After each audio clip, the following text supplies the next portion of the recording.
Hello everyone, my self सी विशाल जैन।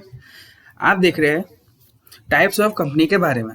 ये second video है types of company के रिगार्डिंग। इससे फर्स्ट वीडियो था जो हम देख चुके हैं। अब एक बार वापस रिवाइज कर लेते हैं कि हमने क्या क्या देखा था।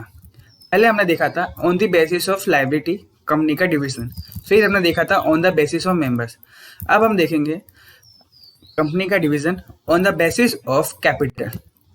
इसमें दो पार्ट है। पहला है listed companies, section 252। A company which has any of its securities listed on any recognized stock exchange. Securities can be share or debenture except. एक कंपनी जिसने अपनी सिक्योरिटी है वो किसी भी स्टॉक एक्सचेंज में रिकॉग्नाइज, जिसको मतलब अधिकतर कुछ लोग जानते हैं या मेनली लोग जानते हैं, उसके ऊपर अगर कंपनी की सिक्योरिटीज लिस्टेड कर रखी है तो उस कंपनी को बोलते हैं लिस्टेड कंपनी।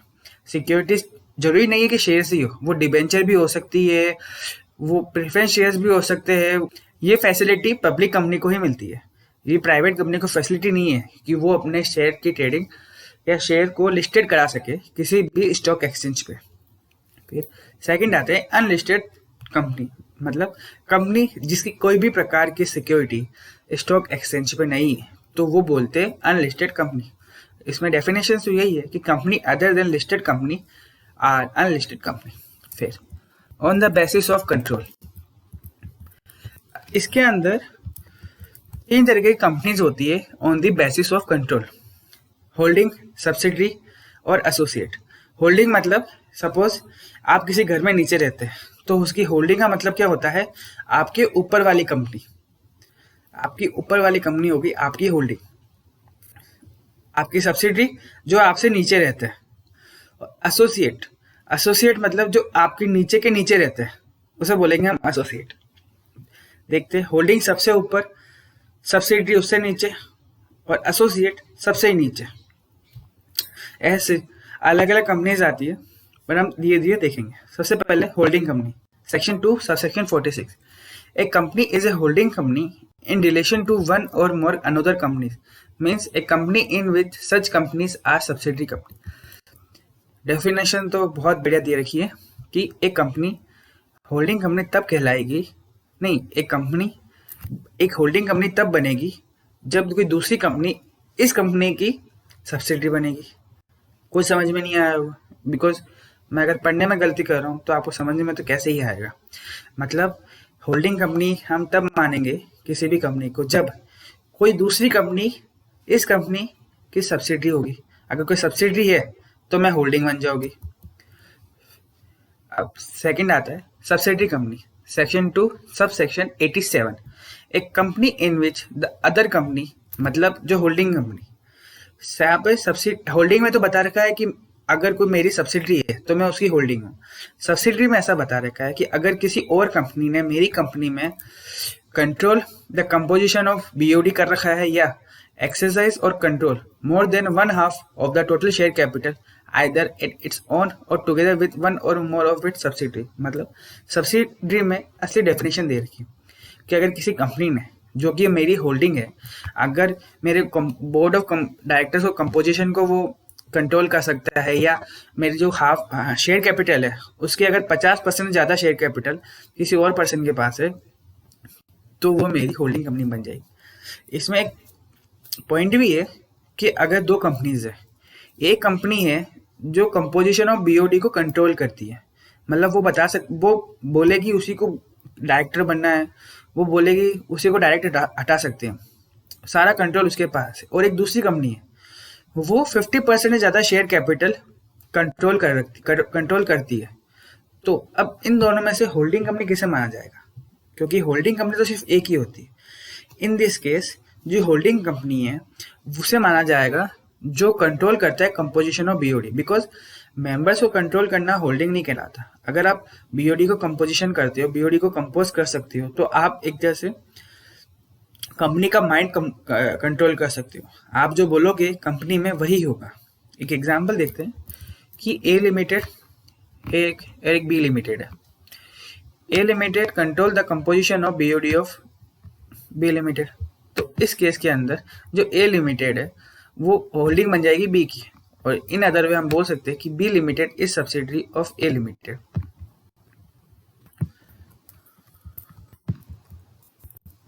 फॉर एग्जाम्पल हम लाइफ में देखते हैं तो हमारे पापा जो होते हैं हमें पॉकेट मनी देते हैं, हमारा सारा ख्याल रखते हैं, और in terms of money feelings भी होती है, but mainly in terms of money.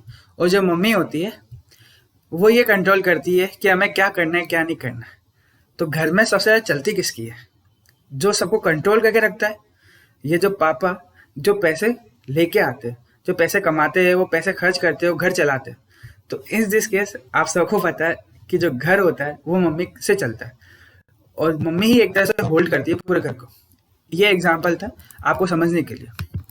फिर सेकेंड पॉइंट भी सेम ही है कि ए लिमिटेड ने बी लिमिटेड में 50% ज़्यादा होल्ड कर रखा है, तो ए लिमिटेड बी लिमिटेड की होल्डिंग बन जाएगी। फिर status of private company which is subsidy to public company. A private company which is subsidiary of public company shall be deemed to be a public company for the purpose of this act, even where such subsidiary company continues to be a private company. मतलब मैंने आपको पहले बताया था कि अगर कोई private company है, वो किसी पब्लिक कंपनी की सब्सिडरी है, तो इस एक्ट के अंदर उसे प्राइवेट कंपनी बोलेंगे, लेकिन ओरिजिनली वो प्राइवेट कंपनी, इस एक्ट के लिए उसे पब्लिक कंपनी बोलेंगे क्योंकि वो किसी पब्लिक कंपनी की सब्सिडरी है। लेकिन अदर देन दिस एक्ट वो सब प्राइवेट कंपनी ही मानी जाएगी। सेकंड पॉइंट आता है एसोसिएट।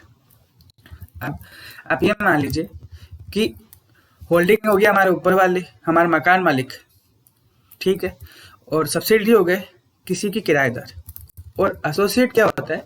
पेइंग गेस्ट, या पीजी में जो रहते हैं ना, टेम्परेरी आए टेम्परेरी गए। इसका मतलब क्या होता है कि in relation to another company means a company in which the other company has a significant influence, but which is not a subsidiary company of the company having such influence and includes a joint venture. अब significant influence means control of at least 20% of total share capital or of business decision under an agreement. मतलब इसमें भी subsidiary की जो definition है उसी प्रकार की डेफिनेशन दी गई है कि in relation to another company, किसी दूसरी कंपनी के रिलेशन में अगर उसी कंपनी ने हमारी कंपनी के अंदर एक सिग्निफिकेंट इन्फ्लुएंस ले रखा है, बट वो एक सब्सिडी नहीं मानी जाएगी उस इन्फ्लुएंस की। लेकिन अब इसके अंदर ये आता है मेन पॉइंट कि सिग्निफिकेंट इन्फ्लुएंस मतलब क्या होता है। 20% ऑफ टोटल शेयर कैपिटल आप ले लो तो उसे माना जाएगा सिग्निफिकेंट इन्फ्लुएंस, और बिजनेस डिसीजन के अंदर 20% मेरा पार्ट है, मेरे को वोटिंग पावर है, तो उसमें माना जाएगा significant influence. For example BOD है, हमने पहले देखा था कि कंपोजिशन ही पूरा होल्डिंग के हाथ में, बट ऐसा है कि कोई कंपनी है, कोई ए लिमिटेड है और एक बी लिमिटेड है। बी लिमिटेड के अंदर 10 डायरेक्टर्स है, उसमें 3 डायरेक्टर्स ऐसे हैं जो मिस्टर ए ने भी, या मिस्टर ए उनको देखता है, या मिस्टर ए की कंपनी के अंदर भी वो डायरेक्टर है।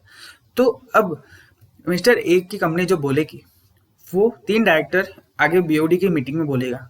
अब 10 में से 3 जने मिस्टर ए के, तो एक तरह से यहाँ पे मिस्टर ए का मिस्टर बी पे एक सिग्निफिकेंट इन्फ्लुएंस है। और या तो अगर मिस्टर ए मिस्टर बी के 30% शेयर्स ले ले, 20 से ज़्यादा शेयर परसेंट ले ले, तो इसमें भी वो एसोसिएट बन जाती है। अब टोटल शेयर कैपिटल क्या होता है? यहाँ पे टोटल शेयर कैपिटल से शेयर्स नहीं है, यहाँ पे कन्वर्टेबल प्रीफरेंस शेयर कैपिटल भी है। इक्विटी शेयर के अलावा यहाँ पे कन्वर्टेबल प्रीफरेंस शेयर भी जो कन्वर्ट हो जाएंगे इन फ्यूचर में इक्विटी शेयर में। अब share held by one company in another company in fiduciary capacity shall not be counted for purpose of determining relationship of associate company. For example, mister A है, उसके पास mister A limited के 50,000 shares है, okay. अब mister B के अंदर भी वो member है, तो उन्होंने क्या करा कि अपने जो शेयर्स थे वो मिस्टर बी की जो कंपनी है बी लिमिटेड उसको दे दिए कि आप इसको संभाल के रखो। मैंने आपको सेल नहीं करा है, मैंने आपको गिरवी नहीं रखा, मैंने आपको संभाल के रखने के लिए दिया। तो मिस्टर बी के पास वो शेयर्स है, बट वो अगर टोटल अगर एसोसिएट का रिलेशनशिप देखने जाएंगे ए और बी के बीच में, ए लिमिटेड और बी लिमिटेड के बीच में, तब ये जो 50,000 शेयर्स है उन्हें हम काउंट ही नहीं कर सकते। जो मिस्टर बी लिमिटेड के पास में जो नंबर्स ऑफ शेयर है उनके अंदर ये 50,000 इंक्लूड नहीं हो सकते, बिकॉज ये इसकी नहीं है, ये किसी और के है। कुछ अदर टाइप ऑफ कंपनी। अब ये आती है प्लेस ऑफ फॉर्मेशन। क्या गवर्नमेंट कंपनी एक तरह से मान लीजिए घर की कंपनी है, और फॉरेन कंपनी क्या है, पड़ोसी company. The government company, any company in which not less than 51% of the paid up share capital is held by central government, any state government or state governments or partly by both। मतलब अगर 51% share capital government ने ले रखी है, central government हो सकती है, state government हो सकती है, स्टेट गवर्नमेंट्स हो सकती है, या सेंट्रल गवर्नमेंट और स्टेट गवर्नमेंट, या सेंट्रल गवर्नमेंट और स्टेट गवर्नमेंट्स हो सकती है। मतलब कुल मिला के गवर्नमेंट के पास अगर किसी भी कंपनी के 51% शेयर कैपिटल है तो उसे गवर्नमेंट कंपनी बोला जाएगा। फिर फॉरेन कंपनी, एनी कंपनी और body corporate incorporate outside India. मतलब कोई भी कंपनी या बॉडी कॉर्पोरेट जो इंडिया के बाहर इनकॉर्पोरेट बनी है, वहाँ पे क्रिएट हुई है, जिसका प्लेस ऑफ बिजनेस इंडिया के अंदर है, वो खुद भी आ सकती है। मतलब खुद भी अपना एक प्लेस ऑफ बिजनेस स्टार्ट कर सकती है, अपने कुछ एक डायरेक्टर को भेज दे, कुछ ऑफिसर्स को, कुछ एम्प्लॉयज को यहाँ भेज दे, या यहाँ से रिक्रूट कर दे, या फिर एक एजेंट के थ्रू चलाए, फिजिकली और थ्रू इलेक्ट्रॉनिक मोड। आजकल मेल पे आप देखते ही है, या अमेजन के ऊपर, अमेजन एक तरह से इनकॉर्पोरेटेड आउटसाइड इंडिया, वो यहाँ पे चलता है। उसकी यहाँ पे उसने खुद ने प्लेस ऑफ बिजनेस कर रखा है फिजिकली, वहाँ पे फिजिकल उसका प्लेस ऑफ बिजनेस है। वहाँ से जो भी डिलीवरी होती है, फास्टेस्ट डिलीवरी है अमेजन से एक तरह से, लाइक डोटाडो उनके मुकाबले उस लेवल पे आ जाती है, तो उस हिसाब से चलता है ये। तो यहाँ पे फिजिकली है, और इलेक्ट्रॉनिक मोड भी होता है, जैसे गूगल का है। गूगल का place incorporated outside India, but आपने देखा होगा यूट्यूब पे वीडियोस आती है तो उसमें एड्स आते हैं, एंड गूगल पे एड आते हैं, आप उसका कुछ .com या ऐसा कुछ आप परचेज करना चाहते हैं तो आप कर सकते हैं। तो यहाँ पे सब इलेक्ट्रॉनिक काम होता है, आप वहाँ उसके कोई प्लेस पे जाके नहीं करोगे ऐसा कुछ। और conduct any business activity in India by any manner.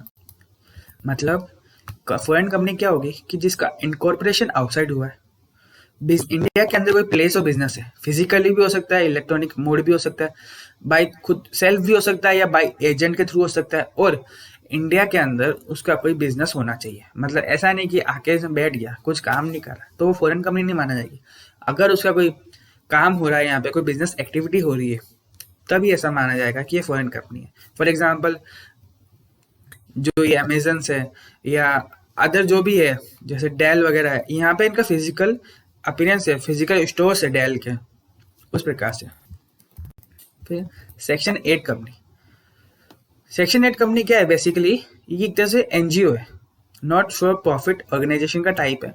इसमें क्या होता है कि जो कंपनी का फॉर्मेशन होता है वो चैरिटी के पर्पस के लिए होता है, वो स्पोर्ट्स के लिए, एजुकेशन के लिए, एनवायरनमेंट के लिए, ऐसे सब कामों के लिए होता है।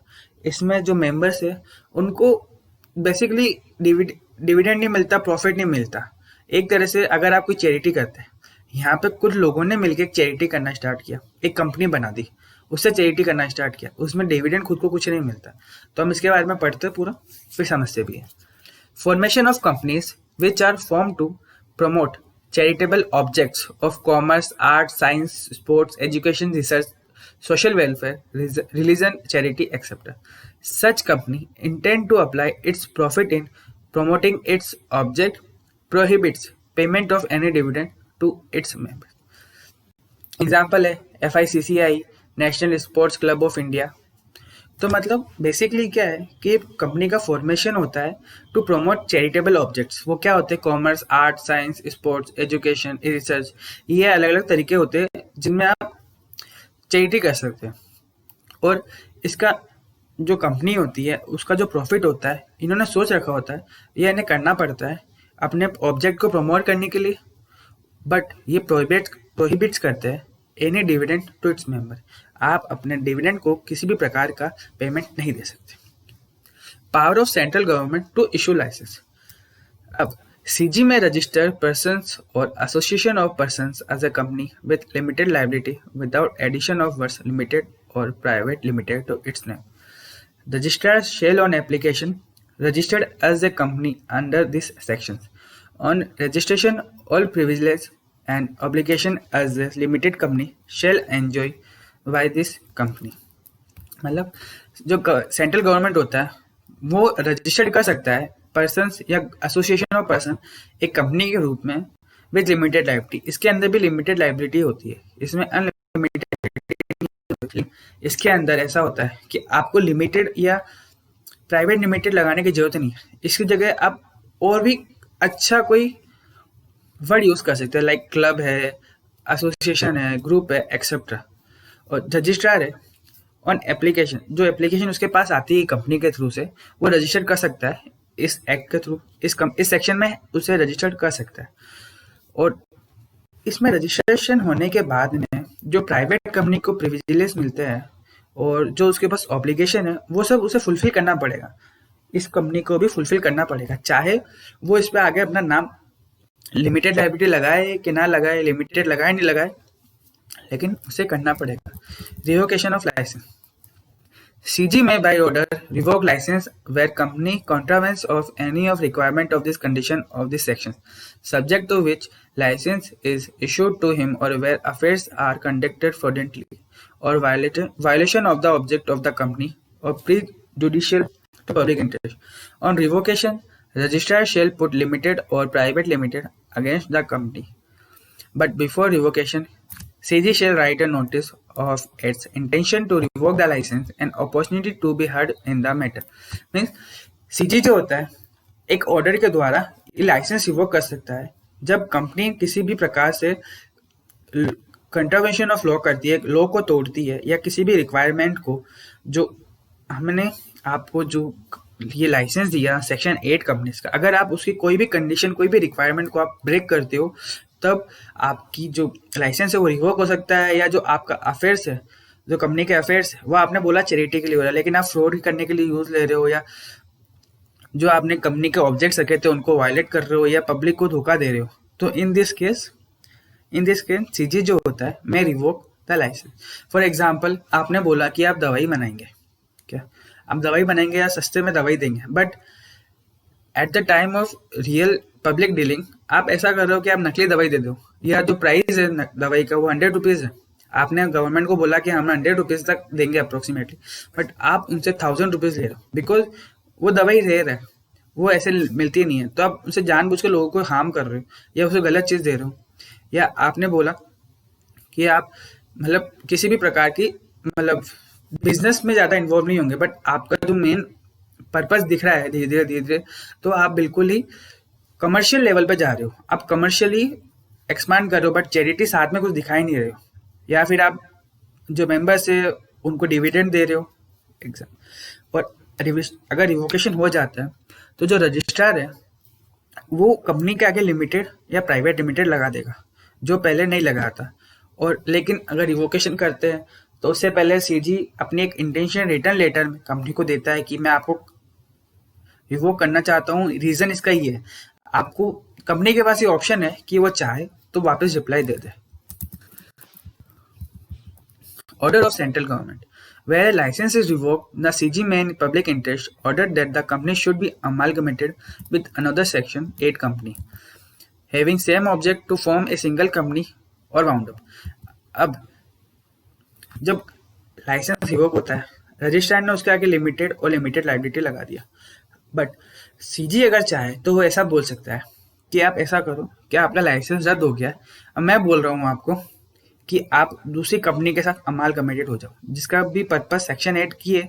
आपका ऑब्जेक्ट, उसका ऑब्जेक्ट मेल है, जैसे आपने बोला कि मुझे चैरिटी के अंदर पूरा ध्यान देना है, जो दुखी लोग हैं उनके लिए हेल्प करने है, एंड दूसरी कोई कंपनी है वो भी यही काम कर रही है बट उसमें कोई दिक्कत नहीं है, वो एक अच्छे से काम कर रही है बिल्कुल सही तरीके से, तो गवर्नमेंट चाहे तो बोल सकती है कि आप दोनों कंपनी एक कंपनी फॉर्म करो, या फिर अगर वो नहीं मानती या कंपनी को लगता है कि इस कंपनी का वाइंडिंग अभी सबसे बेस्ट है तो वो ये ऑर्डर दे सकता है कि कंपनी का वाउंड अप करा दीजिए। फिर penalty punishment in contravention, company shall be punishable with fine varying from ₹10 lakh to ₹1 crore, and director and every officer of the company who is in default shall be punishable with imprisonment for a term up to 3 years और ₹25,000 to 25 lakhs और with both. मतलब जो company है shall be punishable with fine, मतलब जो company है उसको 10 लाख से 1 करोड़ तक का फाइन लग सकता है एज जो डायरेक्टर है या जो ऑफिसर है जो इस काम में इन्वॉल्व है या जिसका लगता है कि जिसकी वजह से ये काम हो रहा है, तो वो लोग भी उन लोगों को भी इम्प्रिजनमेंट दे सकते हैं 3 साल का, या फिर उन पर पेनल्टी लगा सकते हैं 25,000 से 25 लाख के, या फिर दोनों ही। Features of section 8 company. Section 8 company formed for the promotion of arts, commerce, science, religion, charity, protection of environment, sports, etc. जो सेक्शन 8 कंपनी है उसका formation promotion of arts, commerce, science, religion, charity, protection of environment के लिए होता है। Penalty, punishment in contravention. Company shall be punishable with fine varying from ₹10 lakh to 1 crore and director and every officer who is in default, उन्हें jail हो सकती है 3 साल और पेनल्टी हो सकती है 25,000 से 25 लाख तक। मतलब जो कंपनी है उसे 10 लाख से 1 करोड़ तक का फाइन हो सकता है, और जो डायरेक्टर और एवरी ऑफिसर है जो भी पनिशेबल कर सकते हैं उन्हें 3 साल तक या फिर 25,000 से 25 लाख तक का फाइन हो सकता है। फिर फीचर्स ऑफ सेक्शन 8 कंपनी क्या है हम देखते हैं। ये जो इनका फॉर्मेशन होता है वो promotion of arts, commerce, science, religion, charity, protection of environment, sports, science, उन सब के लिए होता है। इसके अंदर भी requirement of minimum share capital doesn't apply नहीं करती, और इसका जो प्रॉफिट आता है वो प्रमोशन ऑफ ऑब्जेक्ट्स के लिए ही होता है। ये किसी भी प्रकार का डिविडेंड डिक्लेयर नहीं कर सकते इसके मेंबर्स को, और ये ऑपरेट्स करते हैं, इनको एक स्पेशल लाइसेंस मिलता है गवर्नमेंट सेंट्रल गवर्नमेंट से, उसी के बाद ये ऑपरेट कर सकते हैं। लाइसेंस रिवोक्ड इफ कंडीशन कंट्रावेंट, अगर किसी भी प्रकार से कोई कंडीशन रिवोक होती है तो गवर्नमेंट चाहे तो इसका लाइसेंस रिवोक कर सकती है। मतलब इस केस के अंदर सेंट्रल गवर्नमेंट भगवान है, वो उन्होंने बोल दिया कि कंट्रावेंट रिवोक होना चाहिए तो वो होगा ही होगा, और उन्हें लिमिटेड वर्ड या प्राइवेट लिमिटेड वर्ड अपने नाम के पीछे ही यूज करने का जरूरत नहीं है। इससे अच्छा वो एक कोई सुटेबल नाम यूज करे, लाइक क्लब है, चैम्बर ऑफ कॉमर्स है, एक्सेट्रा। कैन कॉल इट्स जो जनरल मीटिंग की लिमिट होती है, आपने अभी तक नहीं पढ़ा होगा, इन फ्यूचर में जाके आप पढ़ोगे कि जो जनरल मीटिंग होती है उसके लिए आपको 21 दिन का नोटिस देना पड़ता है, बट इन कंपनी में सेक्शन 8 कंपनीज में 14 डेज का नोटिस सफिशिएंट होता है। फिर ए partnership firm can be member of section 8 company. Section 8 company के अंदर एक पार्टनरशिप फर्म मेंबर हो सकती है, मतलब सेक्शन 8 कंपनी के अंदर एक पार्टनरशिप फर्म भी मेंबर हो सकती है। Need not constitute nomination and remuneration committee and share holder relation committee. इस कंपनी का मेन पर्पस ही होता है चैरिटी के लिए, बट उसके लिए चैरिटी के लिए या अच्छी भावना से एक कंपनी क्रिएट होती है कि हम लोगों का भला करेंगे। बट अगर इनको अपने लिए नॉमिनेशन एंड रेम्युनरेशन कमेटी बनानी पड़े या शेयर होल्डर रिलेशन कमेटी बनानी पड़े तो इस कंपनी का फॉर्मेशन कोई मतलब नहीं बैठता, इसलिए ये रिक्वायरमेंट भी नहीं है। Requirement of minimum numbers of directors, independent directors apply नहीं करते। मिनिमम डायरेक्टर आप 1 भी रखो, 2 भी रखो, 10 भी रखो, 100 भी रखो, मतलब नहीं है। और रिवोकेशन, सीजे में direct to converts its status and change its name, wind up और amalgamate with another company having similar object. CG revocation के टाइम पे क्या क्या ऑर्डर दे सकता है उसके बारे में लिखा गया है। फिर हम पढ़ते हैं डोरमेट कंपनी। डोरमेट कंपनी क्या होती है? नींद में सोई हुई कंपनी। इसका सिंपल मतलब है कि इस कंपनी का हमने जन्म तो करा दिया, बट इसे सांस लेने में टाइम लगेगा। When a company is formed for future projects or to hold an asset or intellectual property and has no significant accounting transaction, such company may make an application to registrar for obtaining status of dormant company। मतलब कोई company है वो future project के लिए बनाई, suppose 2 साल बाद में मैं बढ़िया कंपनी खोलूंगा मस्त, जिसका नाम मैंने सोच लिया, ठीक है, मेरे पास सारे आइडिया है, सारे मतलब कैपिटल कंट्रीब्यूट करने की कोई दिक्कत नहीं है, बट दिक्कत यही है कि जो नाम है वो बहुत कॉमन है, अभी तक किसी ने लिया नहीं है, बट इन फ्यूचर कोई ले सकता है। तो मैंने क्या करा, उसका नाम मैंने आज ही रख दिया, आज ही ले लिया कंपनी से, मैं कंपनी का इनकॉर्पोरेशन मैंने आज ही करा दिया। काम मैं 2 साल बाद में शुरू करूंगा, बट कंपनी का इनकॉर्पोरेशन मैंने आज ही करवा दिया, ताकि कोई और ही कंपनी का नाम ना ले सके।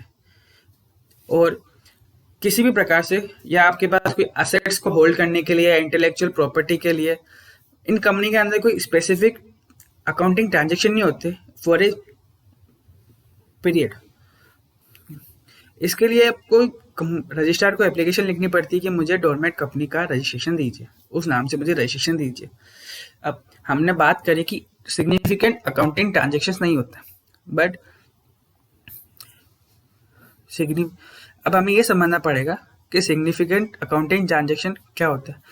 तो उसका यही मतलब है कि कुछ एक एक्टिविटीज, कुछ एक ट्रांजेक्शन्स है, उनके अलावा जो भी होते हैं वो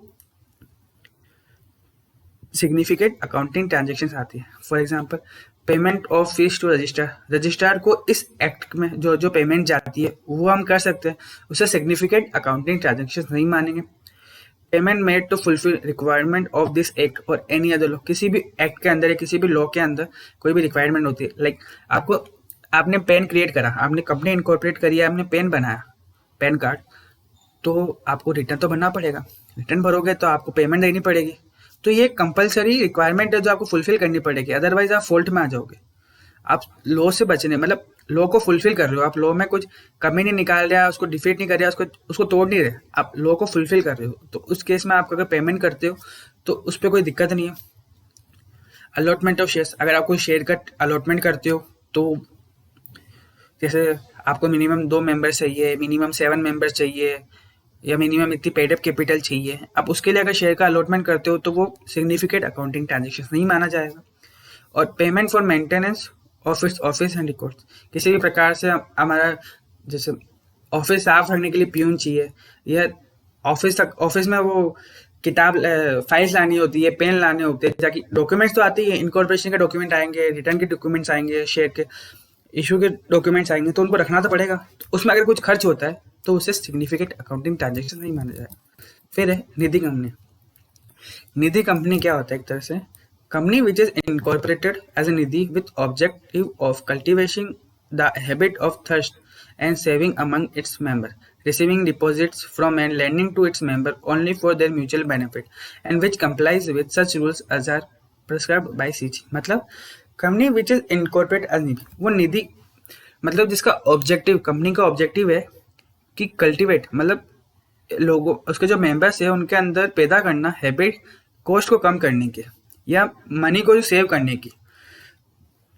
वो लोगों से, मतलब जो उसके मेंबर्स है उसे डिपॉजिट ले सकता है, उसे वापस पैसा दे सकता है, मतलब लोन के रूप में दे सकता है, मतलब लेकिन ये सिर्फ करेगा अपने मेंबर्स के साथ। मेंबर से ही पैसा ले सकता है, मेंबर से ही पैसा दे सकता है, किसी और थर्ड पर्सन से वो अपना पैसा ले सकता है ना दे सकता है। और ये म्यूचुअल बेनिफिट के लिए ही होता है। मतलब सीजी क्या होता है, निधि कंपनी क्या होता है, बेसिकली एक कंपनी है, वो बनाई है, कुछ ग्रुप ऑफ पीपल है जिसका मेन पर्पज सेम हो, जैसे सब खेती करते हो तो उन्होंने मिलकर एक कंपनी बनाई। अब इसमें क्या होता है, खेती बनाई 100 मेंबर से। अब इन्होंने, कंपनी ने क्या करा कि 100 मेंबर से अनाज जो वो ले लिया, एक फिक्स रेट पे ले लिया। अब इन्होंने सारा का सारा अनाज एक साथ कहीं बेचा तो उसमें पेमेंट इनको ज़्यादा मिलता है।